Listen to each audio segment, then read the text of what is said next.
Halo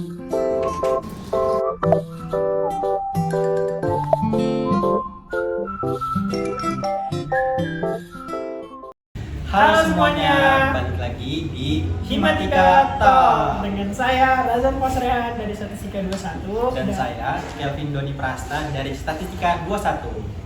Oke Rajan, ada apa nih? Himatika Talk kali ini akan diisi oleh dua narasumber nih. Kasih clue dong, siapa sih? Clue-nya itu cutting deh. Ya Vin, mungkin tanpa berlama-lama lagi, mari kita sambut Karno Dan Kak Fahmi.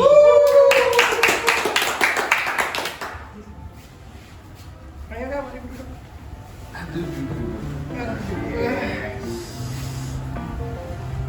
Selamat siang nih Kak, gimana nih kabar Kak Arno dan Kak Fahmi?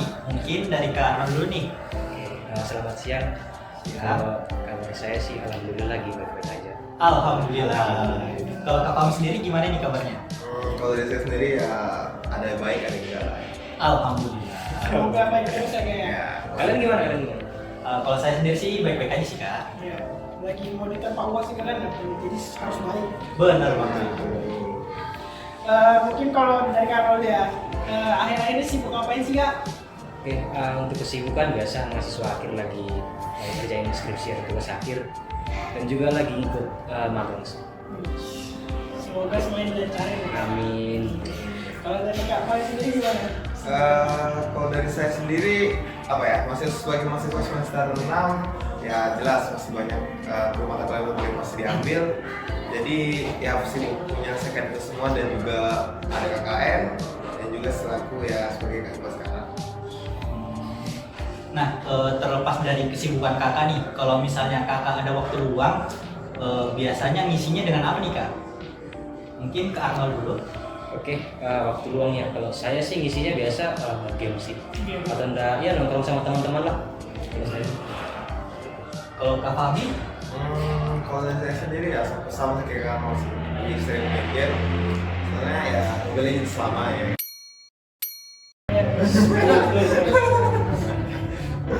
Tapi di sela-sela yang tadi dia masih lancar-lancar ya. Ya agak gimana ya tapi ya. Terombang-ambing. Terombang-ambing bolos ya ada lah beberapa kali gitu kan karena tiduran dan lain-lain kan kebanyakan tugas gitu ya nanti kalian rasakan di semester kelas gitu sih. selama di perkuliahan, kakak-kakak ini pernah terkendala nggak kak selama menjalani kuliah di akademik? Kalau saya sendiri untuk akademik ya ada sih ada beberapa kali waktu yang kesusahan tapi ya bagaimanapun kita sebagai mahasiswa kita kan punya kewajiban untuk menyelesaikan juga sebagai syarat lulus. Jadi mau sesusah apapun itu, jadi kita harus jalanin itu. Ya itu sih. Kak Arnold gimana? Kendala ya namanya juga kuliah mahasiswa pasti ada kendala deh. Ya gitu sih. Kalau kendala sih ada gimana caranya kita buat menyelesaikan itu aja sih Kak. Untuk sekarang. Oke, mungkin tadi kan selama Kelvin udah mengenal soal akademiknya nih, kan jadi mesti saya masuk ke akademik akademiknya. Kalau ngomongin soal organisasi kan Kak Fahmi ini kan Kahima dari Kabinet Epsilon yang sekarang dan Karno sebagai kabinet dari Kahima di Kabinet Infinity sebelum Kak Fahmi. Cerita dong Kak, sebenarnya alasan apa sih Kak kok bisa menjadi Kahima tiga ini? Dari yang sebelumnya. Oke, silakan.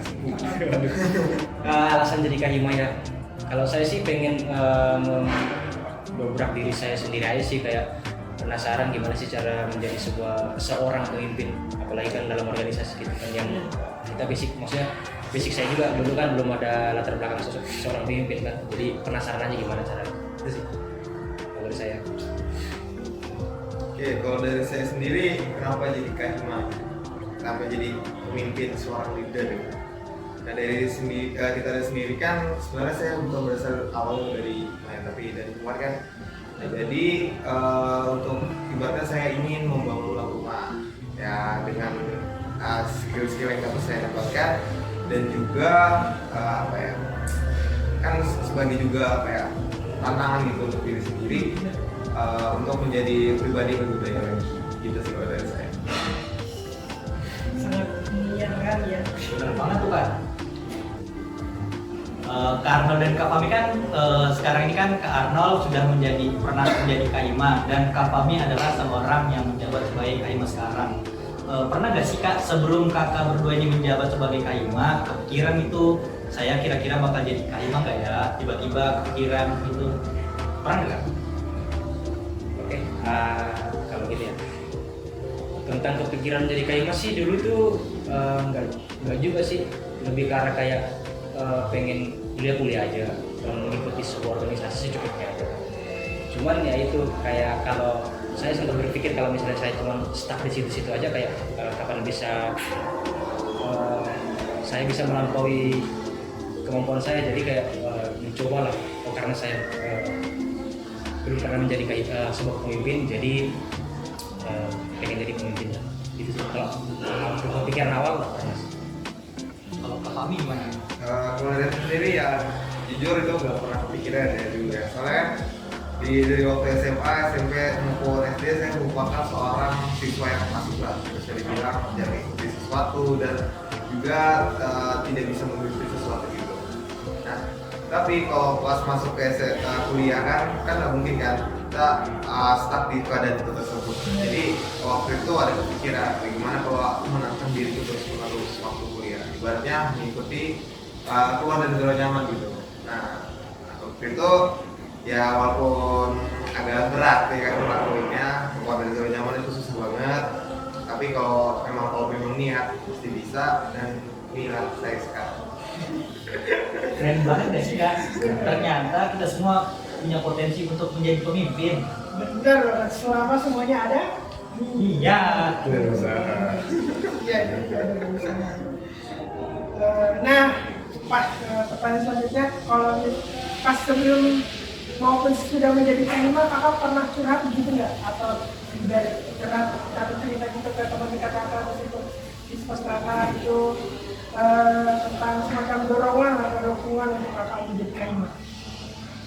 Oke, kalau dari saya ini sebelum menjadi Kak Ima, tempat curhat ada teman-teman sekeliling juga kan, kayak maksudnya saya juga curhat itu gimana caranya biar siapa tahu mereka bisa membantu.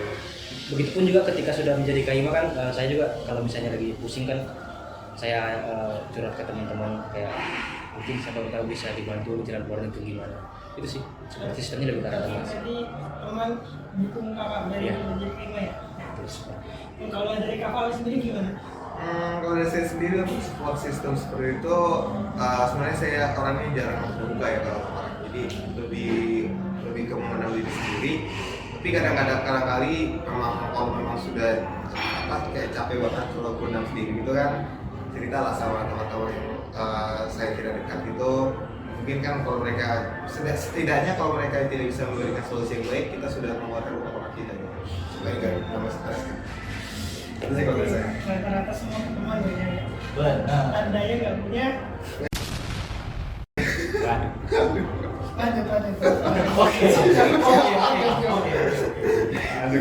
Mungkin dari motivasi nih Kak, kan sebelum menjawab itu kan tentunya sebelum kakak berdua dicalonkan butuh motivasi yang besar nih untuk menjadi pemimpin. Nah, motivasi kakak berdua ini apa sih Kak? Biar mungkin bisa di-share ke teman-teman, biar teman-teman itu bisa termotivasi menjadi Kak Ima.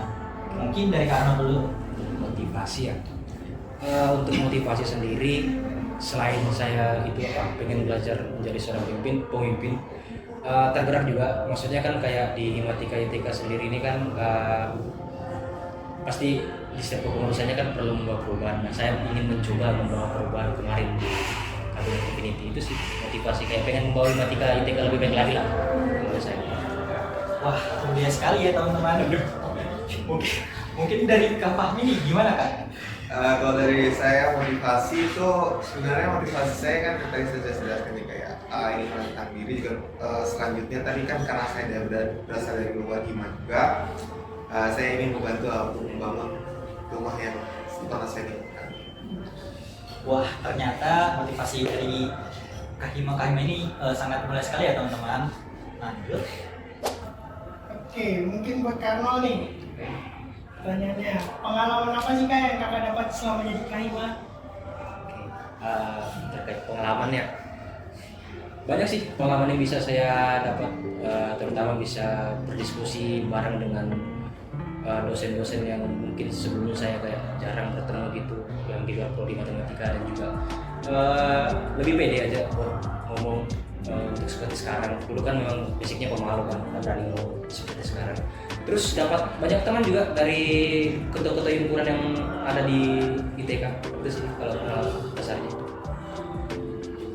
Oh, untuk Karno lagi nih, selama menjabat sebagai Kahima dulu, pernah ketemu kendala nggak sih? Terus solusinya gimana tuh Kak? Mungkin bisa disebutkan kendala dan solusinya.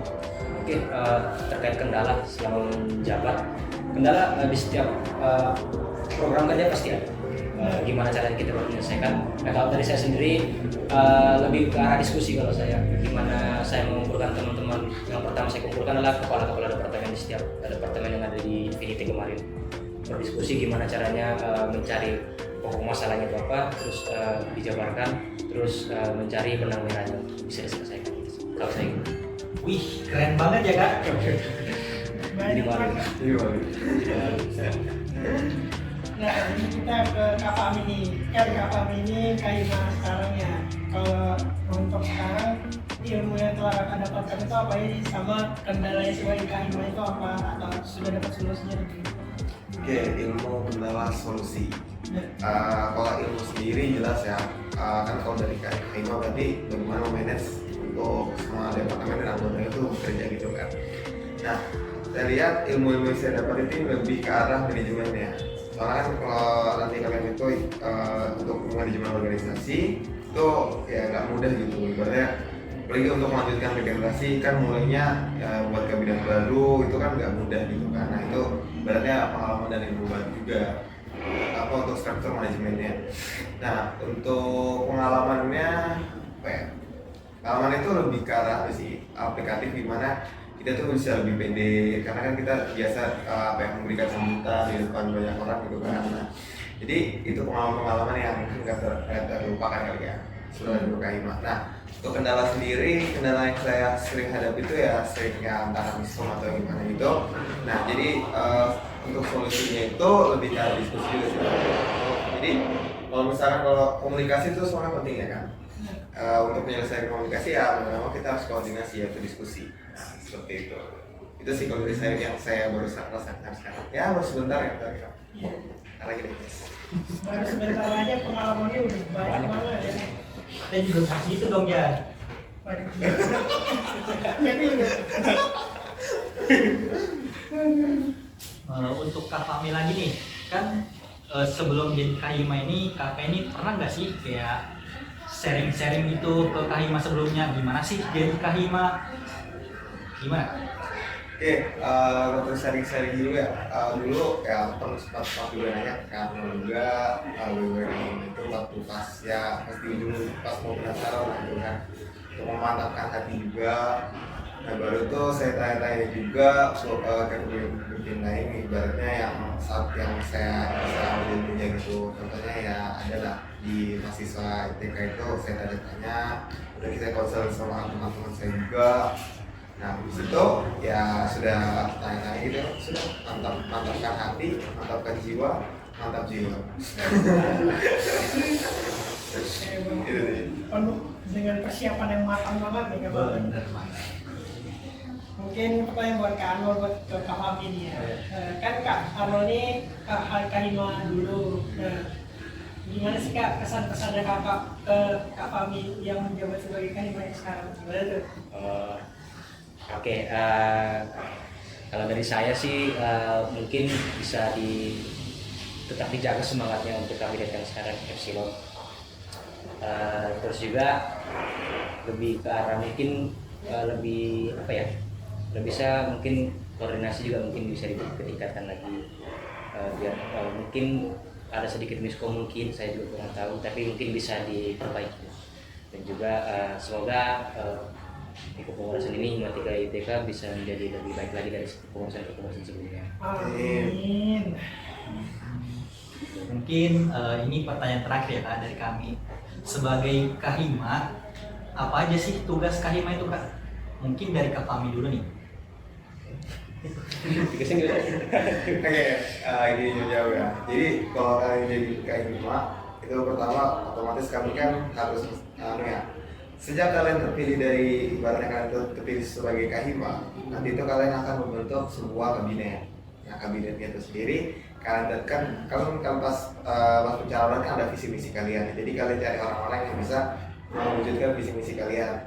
Nah, habis itu setelah kalian mencari orang dan lain-lain, kalian membuat bagian struktur manajemen organisasinya tersebut, maupun itu logo, habis itu tujuan dari departemen-departemen yang ada, itu gimana kalian. Habis itu kalian akan membahas suatu program apa yang pengen kamu bawa di kabinet kalian. Nah, setelah itu sudah dapat.